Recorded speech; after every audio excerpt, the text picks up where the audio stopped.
Shalom, saudara-saudara, salam sejahtera bagi kita semua. Saudara mungkin pernah mendengar singkatan ini, OMG. Entah itu diucapkan oleh orang lain atau kita dengar waktu kita nonton, atau mungkin diucapkan oleh kita.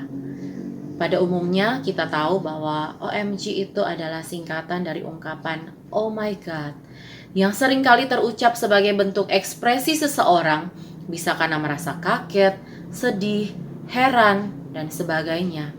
Bukan hanya orang dewasa, anak-anak juga ada yang mengucapkannya.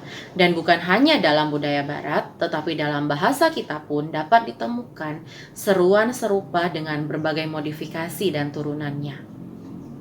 Saking banyak orang melakukannya, hal itu pun menjadi kebiasaan. Pertanyaannya, apakah hal yang sepertinya sudah menjadi kebiasaan itu dapat dibenarkan atau tidak? Ketika Tuhan memberikan 10 hukum kepada umat Israel, bunyi hukum ketiga adalah demikian. Jangan menyebut nama Tuhan Allahmu dengan sembarangan, sebab Tuhan akan memandang bersalah orang yang menyebut namanya dengan sembarangan. Menyebut nama Tuhan dengan sembarangan berarti berbicara tentang Tuhan dengan tidak sopan, tidak hormat, atau sia-sia.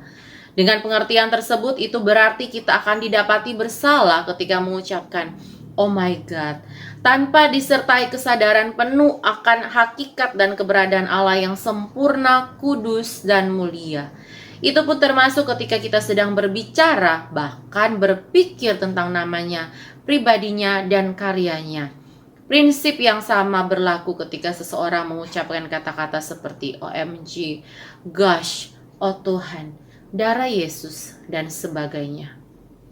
Meskipun memang ada sebagian yang berargumen bahwa singkatan OMG itu berarti oh my goodness, yang tidak berhubungan dengan Tuhan. Atau ada juga yang mengatakan bahwa itu hanya reaksi spontan, bentuk ekspresi tanpa bermaksud untuk bersikap tidak hormat. Tapi saudara, hal yang kita pikir sepele sekalipun tidak berarti itu juga sepele di hadapan Tuhan. Karena dalam ayat yang sama langsung disertakan konsekuensinya bahwa Tuhan akan memandang bersalah orang yang menyebut namanya dengan sembarangan. Saudara, kita juga perlu selalu mengingatkan diri sendiri bahwa perkataan kita mengandung arti. Sebagai orang-orang yang mengikut Kristus, kita juga harus peduli tentang bagaimana perkataan kita dapat menolong orang lain untuk mengenal dan menghormati Allah. Kalau mau jujur, memang tidak mudah bagi kita untuk selalu dapat mengontrol setiap perkataan kita, apakah pasti memuliakan Allah atau tidak, bahkan termasuk ketika kita sedang bercanda dengan orang lain.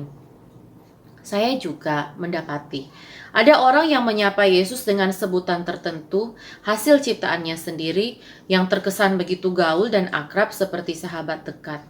Dan orang-orang yang mendengarnya tertawa karena itu. Saya memang tidak tahu alasan apa di balik sebutannya tersebut. Di Alkitab juga ada menyatakan bahwa Yesus, sekalipun ia adalah Tuhan, tapi ia juga bisa menjadi sahabat kita.